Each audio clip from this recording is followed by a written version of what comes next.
खुलुमबाय, आं फामि ब्रह्म नार्जारी बड'लेण्ड बुब्लिनि जानानै बयखौबो बरायना लाबाय। दिनै 10 जानुवारि 2024 नोंथांमोननो बड'लेण्ड बुब्लिया दिनैनि साना मा मानि थाखाय मिथिजायो एबा दिनैनि सानाव मा मा हाबाफारि फालिनाय जायो नोंथांमोननो फारि फारि बड'लेण्ड बुब्लिया फोरमायगोन।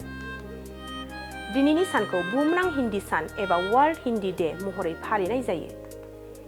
विश्व हिन्दी दिवसआ मोनसे 10 जानुवारियाव फालिजानाय मोनसे बोसोरारि हाबाफारि।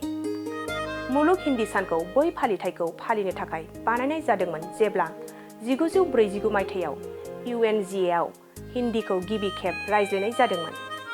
मुलुगनाङैनो 600 मिलियनसो रायज्लायग्राफोरजों हिन्दीया मेन्डारिन चाइनिज आरो इंराजिनि उनाव बुहुमाव थामथि बयनिख्रुइबो बांसिन रायज्लायनाय राव।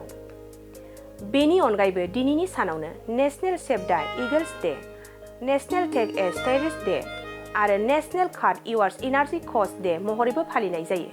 नोंथांमोननो बड'लेण्ड बुब्लिया दिनैनि सानाव मा मा हाबाफारिजों मिथिजायो आरो मा मा हाबाफारिखौ फालिनाय जायो फोरमायबाय। गोजोन्थों। क'क्राझार सहरनि साखाथि थिथागुरियाव थानाय मानास पाब्लिक स्कुला 2024-25 सोलोंथाइ बोसोरनि गोदान मुं थिसननाया सोलिगासिनो। थिथागुरियाव थानाय इंराजि बिजोंनि मानास पाब्लिक स्कुलाव दासान्दि नार्सारिनिफ्राय 8 थाखोसिम गोदानै मुं थिसननाया सोलिगासिनो। बे फरायसालियाव गुनगोनां सोलोंथाइ होनायजों लोगोसे फरायसाफोरनि थाखाय दं मोजां खाबुफोर। थाखो फोरोंथायनि अनगायैबो yoga classes, basic computer education, English speaking skill, maths and science projecting, highly experience faculty आरो स्मार्ट क्लासेसनि खाबुफोर दं।